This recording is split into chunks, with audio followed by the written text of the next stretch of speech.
Салеметсізбе, құрметті көрермендер, сіздерді өз каналымда көргеніме қуаныштымын. Бүгін ертегілер рубрикасының келесі санында жолығып отырмыз.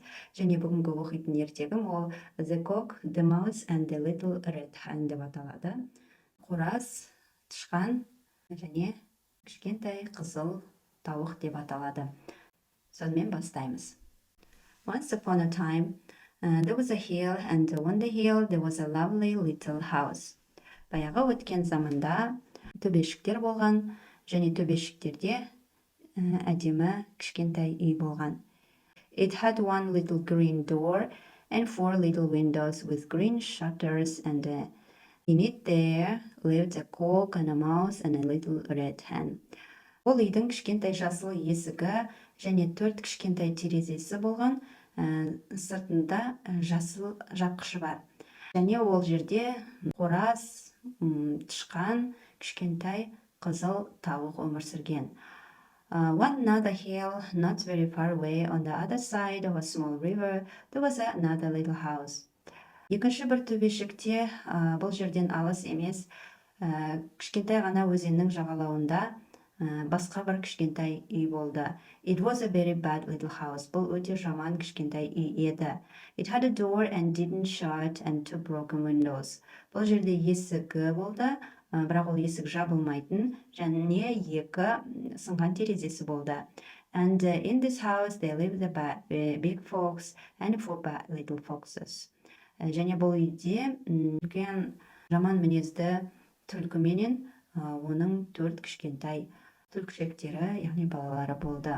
One morning, these 4 bad little foxes came to the big bad fox and said, "Oh, father, we're so hungry." Таңертең осы 4 кішкентай түлкілер үлкен түлкіге келіп, "Әкешім, біздің қарнымыз аш" деді. "We had nothing to eat yesterday," said one. "Кеше біздің жейтін тамағымыз болмады" деді біреусі. "And almost nothing the day before," said another. Алдыңғы күні де ештеме жемедік деді екіншісі. "And only had a chicken the day before that," said the third.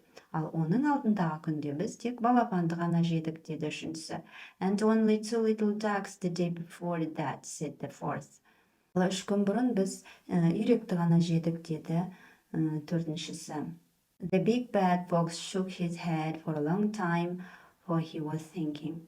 Үлкен жаман түлкі ұзақ уақыт бойы басын шайқап ойға берілді.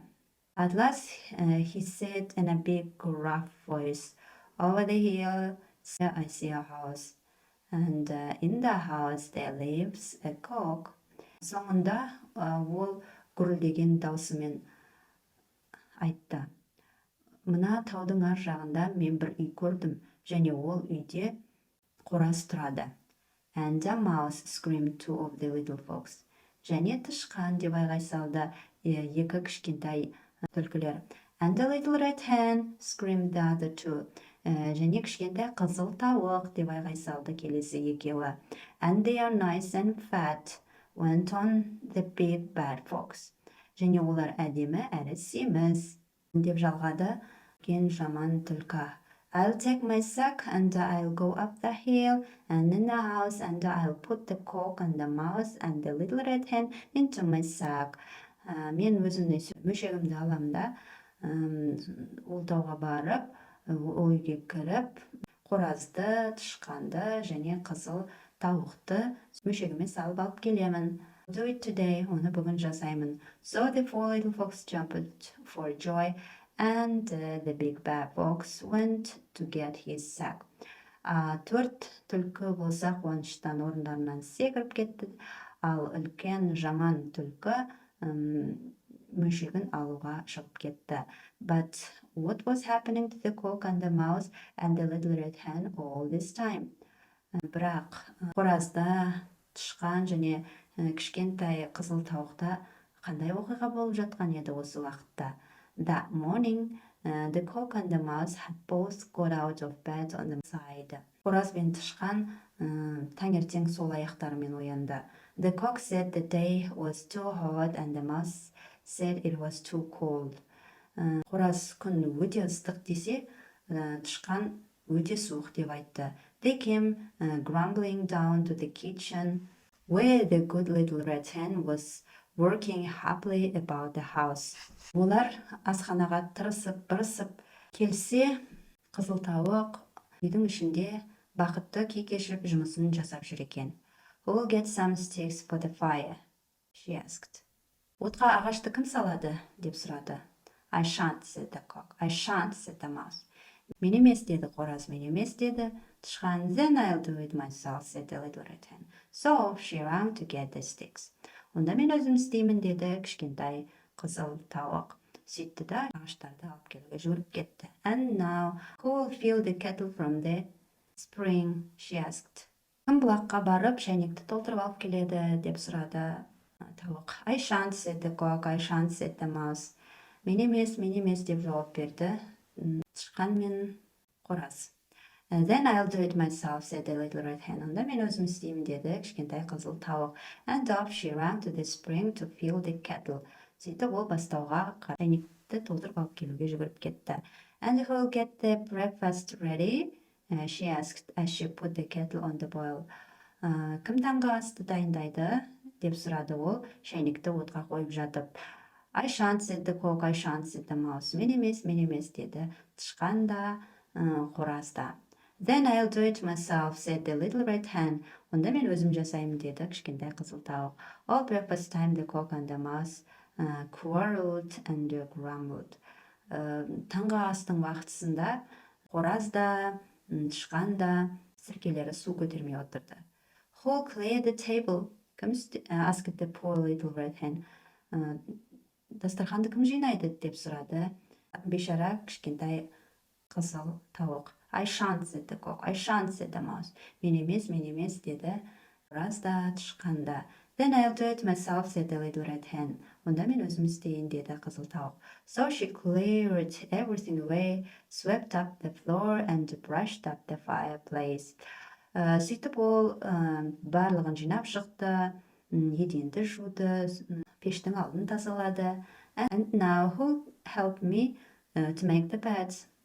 Ал енді кім маған төсек салуға көмектеседі? I shan't, said the cock. I shan't, said the mouse. Мен емес, деді қораз да, тышқан да. Then I'll make the beds myself, said the little red hen, and she went away upstairs. Онда мен өзім істеймін, деді де жоғарыға қарай шығып кетті. But the lazy cock and the lazy mouse each sat down in a comfortable armchair by the fire and soon fell fast asleep.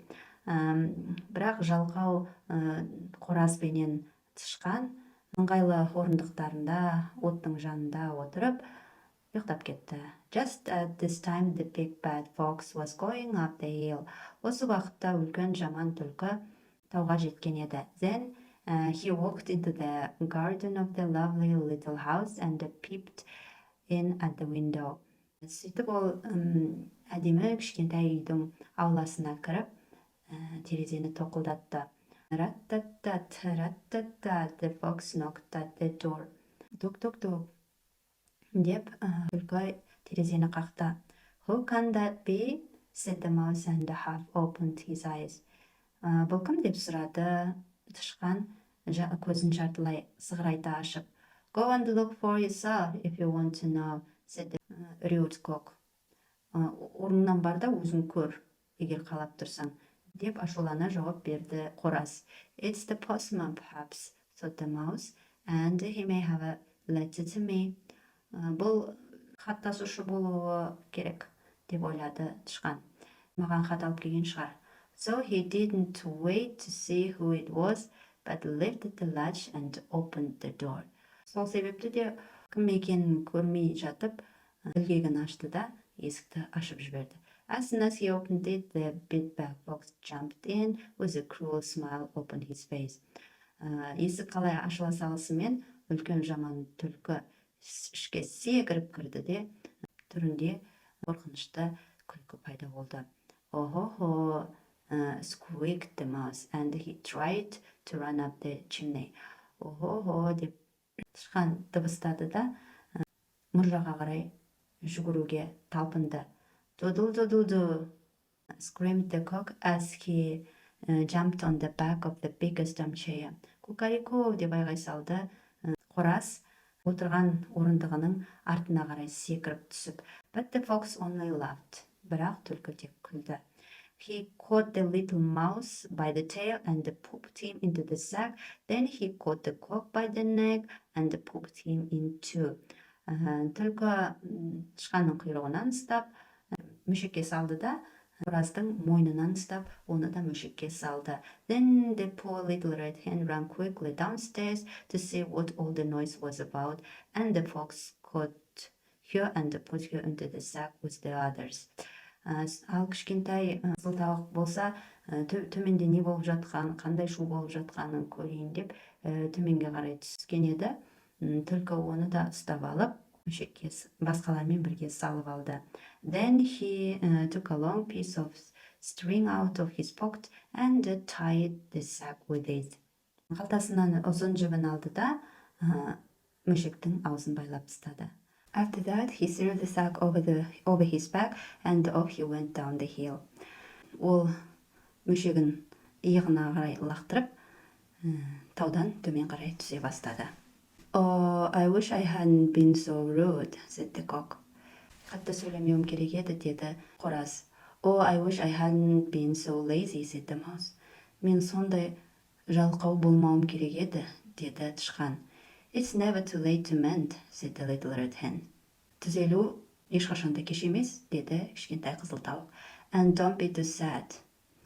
Көңіліңді түсіре бермеші. See, I haven't my little work bed here, and in it there was a pair of scissors, a little thimble, and a needle and a thread. Мен өзімнің кішкентай жұмыс қапшығымды алып алғанмын.